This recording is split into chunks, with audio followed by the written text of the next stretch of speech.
Terima kasih Pak Karopenu. Assalamualaikum warahmatullahi wabarakatuh. Wassalamualaikum. Yang saya hormati dan saya banggakan rekan saya Karopenmas di Humas Polri, Pak Truno Yudo, Brigadir Jenderal Polisi. Yang saya hormati senior saya Pak Kabak Penum, Kombes Pol RD. Yang saya hormati Pak Budi Winarso dari BPA Migas dan Pak Kasubdit 3, Pak Bipit. Tentunya juga yang saya banggakan, saya hormati, saya muliakan rekan-rekan dari media massa. Alhamdulillah rekan-rekan pagi ini kita bertemu kembali di acara rilis terkait dengan penyalahgunaan gas bersubsidi.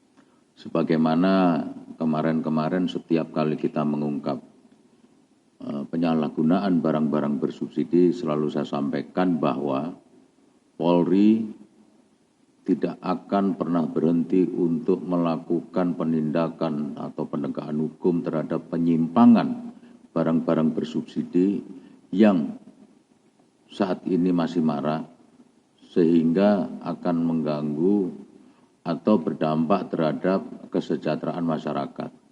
Ini adalah haknya masyarakat kecil yang diambil oleh oknum-oknum pelaku sehingga tidak tepat sasaran. Ya. Makanya kita tidak pernah berhenti untuk melakukan penegakan hukum ini. Rekan-rekan, pada kesempatan ini akan saya sampaikan hasil penindakan terhadap perkara dugaan tindak pidana penyalahgunaan gas bersubsidi yang dilakukan oleh tim penyidik di Tipiter Bareskrim Polri. Jadi hari ini ada 2 yang akan saya sampaikan. Pertama adalah laporan polisi nomor LP52 tanggal 17 Mei 2025 dengan TKP Jalan Gang 21 RT 08 RW 05 Kelurahan Papanggo Kecamatan Tanjung Priok Kota Jakarta Utara yang dilakukan oleh 5 orang tersangka berinisial KF, MR, W, P, dan A. Yang kedua adalah laporan polisi Nopol LP 53 tanggal 19 Mei 2025 dengan TKP Jalan Pulau Harapan 9 RT 7 RW 6 Kelurahan Cilangkap Cipayung yang dilakukan juga oleh 5 tersangka yaitu BS, HP, JT, BK, dan WS. Kronologi dari penyelidikan dan penyidikan, kita mulai dari penyelidikan dulu yang untuk TKP Jakarta Utara atau LP nomor 52. Berdasarkan informasi adanya kegiatan penyalahgunaan gas bersubsidi di TKP Kelurahan Papanggo, Kecamatan Tanjung Priok, Kota Jakarta Utara. Atas dasar informasi tersebutlah maka kami pada tanggal 16 Mei 2025 melakukan penyelidikan di sebuah lokasi yang diduga menjadi tempat penyuntikan isi gas dari tabung gas subsidi 3 kg ke dalam gas non-subsidi 12 kg. Dari hasil penyelidikan tersebut, tim mendapatkan adanya aktivitas, jadi ini tertangkap tangan, pemindahan atau penyuntikan isi gas dari tabung subsidi 3 kg dipindah ke tabung gas non-subsidi 12 kg. Sementara penyelidikan yang di TKP Jakarta Timur atau nomor LP53 ini juga berdasarkan informasi dari masyarakat tentang adanya pengoplosan LPG 3 kg bersubsidi ke tabung LPG non-subsidi 12 kg. Jadi modus operandinya hampir sama. Akhirnya pada tanggal 19 Mei 2025 kami melakukan penyelidikan tersebut dan menemukan 1 unit mobil pickup bermuatan LPG 3 kg yang masuk ke dalam gudang yang kemudian kita lakukan penggeledahan. Mereka sedang melakukan aktivitas penyuntikan dan pengoplosan gas LPG. Untuk 2 TKP ini kemudian kita tingkatkan statusnya menjadi, kita naikkan menjadi penyidikan ya, karena sudah ditemukan adanya dugaan tindak pidana yang untuk TKP di Jakarta kita menyita 699 tabung gas subsidi dengan melakukan pemeriksaan terhadap 5 tersangka yaitu KF, MR, W, P, dan AR. Barang bukti lain yang kita sita ada 6 buah regulator pendek, 1 bungkus klem selang, 4 buah obeng, 1 buah tang, 1 buah kunci Inggris, 5 buah kantong besar yang berisi tutup segel berkode tabung warna kuning, 1 buah kantong kecil yang berisi karet atau sil tabung gas, dan 1 buah timbangan elektronik. Kemudian kita juga menyita 2 unit mobil pickup sebagai alat angkut. Selain itu, kami juga menyita 4 unit alat komunikasi berupa handphone merek Oppo. Dari penyitaan itu, kita juga sudah mengamankan 2 buah buku catatan warna merah atau buku pembukuan sehingga kita nanti bisa tahu sudah berapa lama mereka melakukan kegiatan ini. Yang untuk TKP Jakarta Timur atau yang LP 53 pada tanggal 19 Mei 2025 kita langsung naikkan ke penyidikan dengan memeriksa saksi yang kita amankan dan kita naikkan jadi tersangka sebanyak 5 orang. Ya. Tadi sudah kami sampaikan, ini masing-masing mempunyai peran sendiri-sendiri. Kemudian kita sita 462 tabung gas. Alat yang digunakan yang juga kita sita ada 3 unit timbangan, 93 tombak atau regulator penyambung LPG, 8 regulator selang penyambung LPG, 2 ikat tutup tabung LPG 50 kg warna orange, dan 1 kantong tutup tabung LPG 12 kg warna kuning. Dari pemeriksaan tadi, 10 orang dari 2 TKP kita naikkan statusnya menjadi tersangka. Modus operandi untuk TKP Jakarta Utara, yang pertama adalah melakukan pengambilan, pengangkutan, pemindahan atau penyuntikan dari tabung gas subsidi 3 kg ke dalam tabung gas non-subsidi 12 kg. Peran tersangka untuk TKP Jakarta Utara, tersangka K, F, dan MR.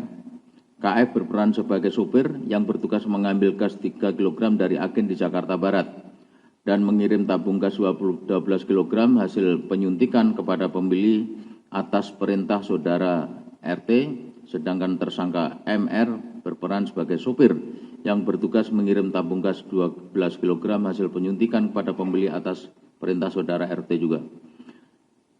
Selain bertugas sebagai sopir, tersangka KF dan MR juga bertugas sebagai dokter atau yang melakukan pemindahan dari tabung gas subsidi 3 kg ke dalam tabung gas non-subsidi 12 kg.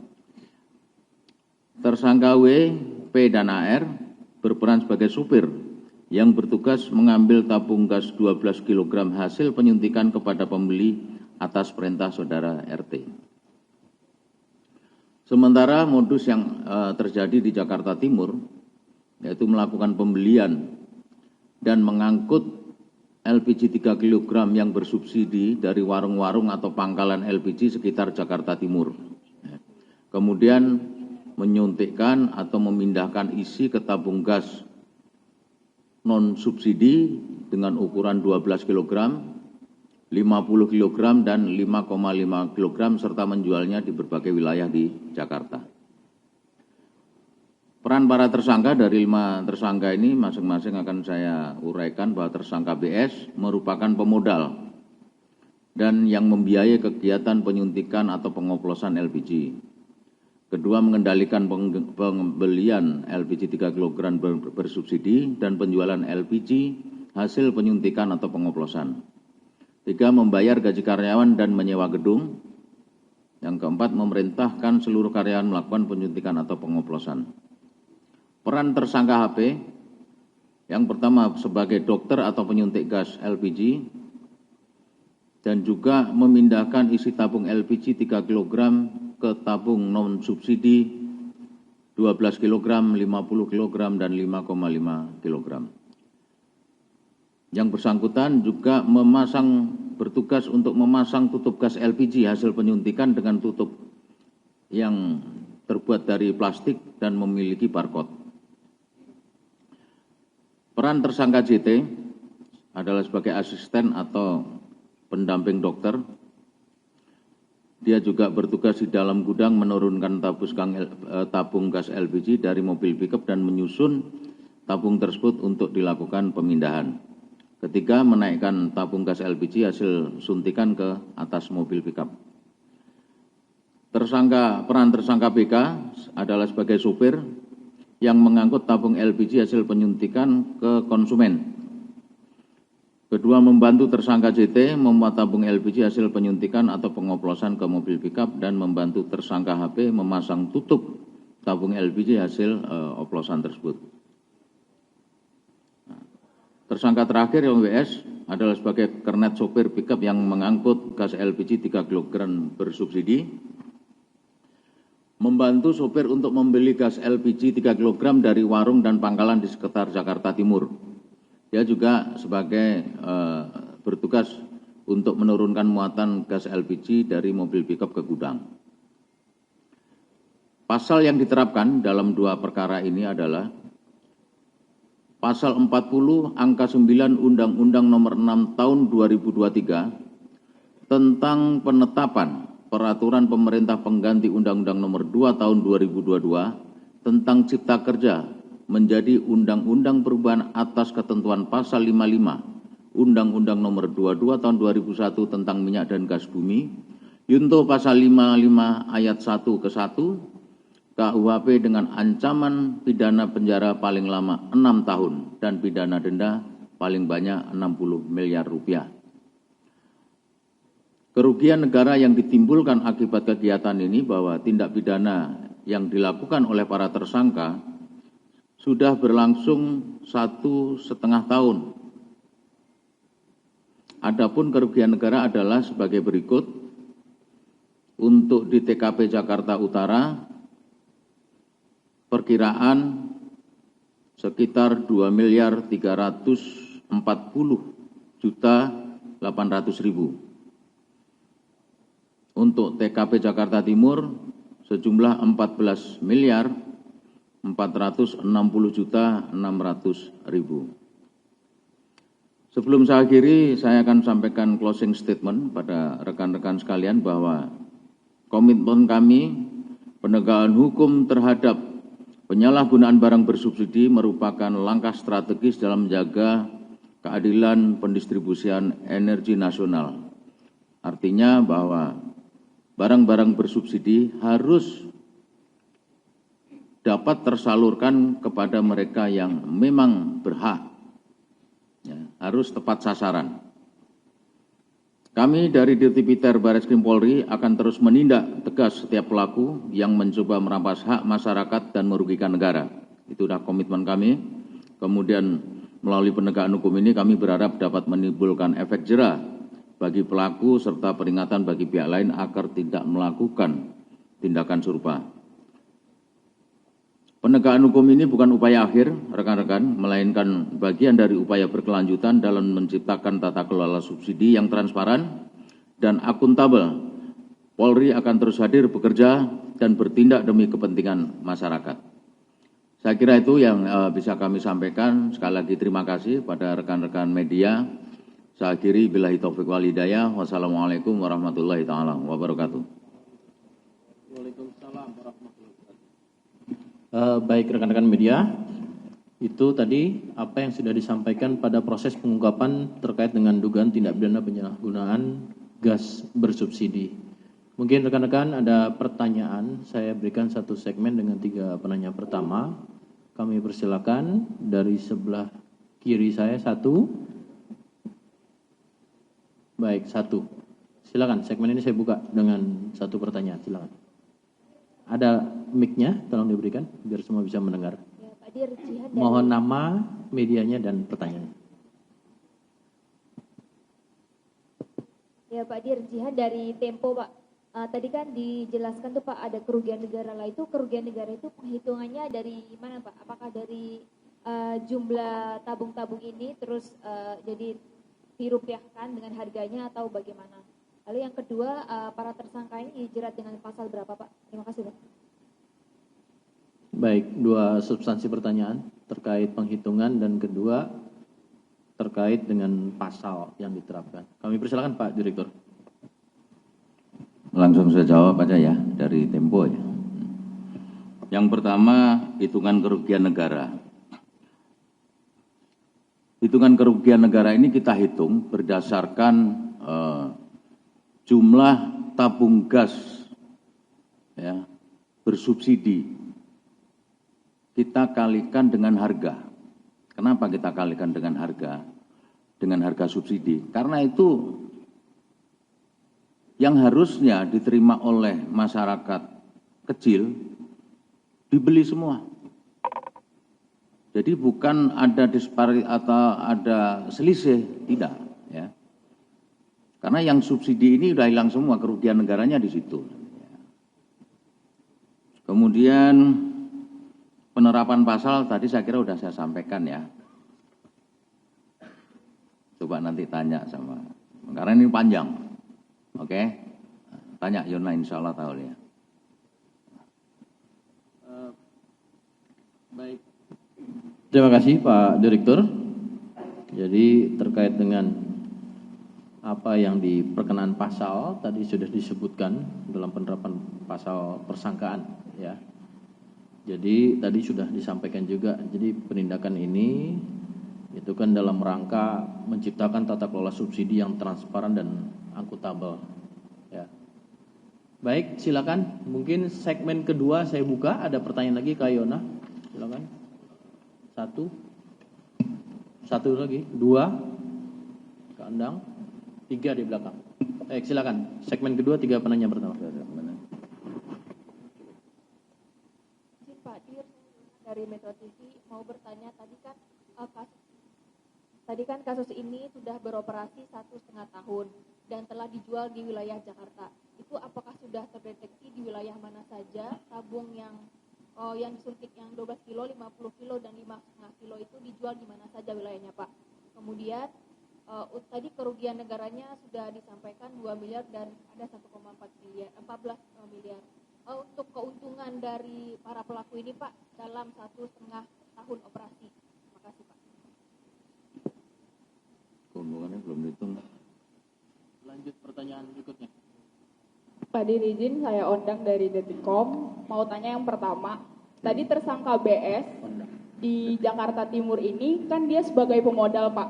Selain sebagai pemodal dalam sindikat ini, dia berprofesi sebagai apa sehari-harinya? Terus yang kedua, di Jakarta Timur tadi juga modusnya dia beli gas LPG itu dari warung dan pangkalan. Perharinya dia beli berapa jumlah gas dari warung-warung itu? Apakah dia emang udah bekerja sama? Berarti dia membeli dalam jumlah banyak kan Pak? Nggak mungkin satu-satu dari tiap warung dan pangkalan itu. Dia udah bekerja sama dan berapa gas bersubsidi yang dia beli per harinya setiap hari. Lalu berapa gas bersubsidi juga yang dia oplos per harinya. Terima kasih Bapak. Baik, terima kasih. Sekali lagi satu di belakang saya. Ya, selamat pagi Pak. Saya Hasbi dari Nusantara TV Pak. Suaranya kurang keras. Saya Hasbi dari Nusantara TV Pak. Ya. Oke. Pak, kalau model alatnya apakah memang sama dari pengungkapan sebelumnya? Alat-alat yang digunakan untuk menyuntik ini apa sama? Ini kan ada pipa-pipanya, kan biasanya ditindih gitu ya, dari yang gas kecil ke gas yang besar. Nah, apakah modelnya sama dari pengungkapan sebelumnya gitu Pak?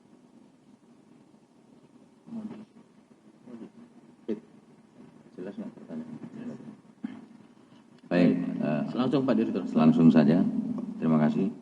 Nanti ada beberapa pertanyaan yang akan dijawab oleh Pak Pipit selaku Kasubdit. Ya. Saya Saya akan jawab yang pertama saja dari Metro, bahwa hasil dari kegiatan pengoplosan ini sudah dijual di seputaran lokasi ya, yang untuk intinya di luar daripada masyarakat. Ini bisa di rumah makan, bisa di tempat-tempat di hotel dan bisnis lainnya. Makanya dia ada pakai timbangan, karena mereka kalau beli sekarang mereka akan menimbang dulu sesuai enggak ukurannya. Kemudian jumlah keuntungan, ya ini kita belum hitung keuntungannya, kita baru menghitung dugaan kerugian negara yang kita hitung berdasarkan harga jual barang bersubsidi ini atau gas bersubsidi dikalikan dengan lamanya, ya, dikalikan dengan lamanya dan, bentar ya.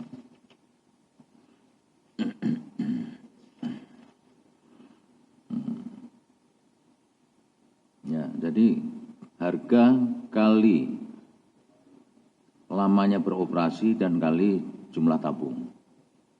Ini juga menjawab tempo tadi ya, kira itu. Yang lain pertanyaan kedua dan ketiga silakan Pak Wipit dijawab.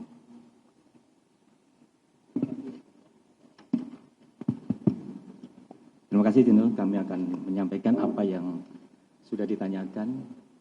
Pertanyaan ketiga, terkait dengan modus apa yang dilaksanakan oleh para terduga ini dari tabung yang 3 kilo, 11 kilo, ini modus yang sama atau cara yang sama di 11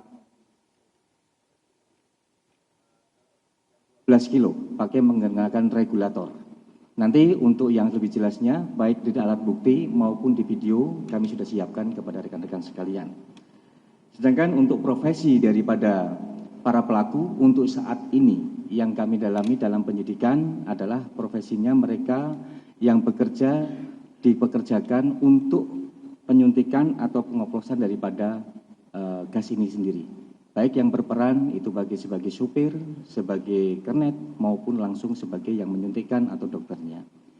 Kira-kira itu rekan-rekan yang bisa kami sampaikan terkait 2 pertanyaan terakhir. Terima kasih. Terima kasih. Pak Subdit telah menjawab pertanyaan. Baik rekan-rekan, itu mungkin nanti secara lengkap kita akan menayangkan video bagaimana proses pengungkapan ini dan di lapangan yang didapati oleh penyidik dari Direktorat Tindak Pidana Tertentu Barreskrim Polri. Sekali lagi saya tutup. Assalamualaikum warahmatullahi wabarakatuh.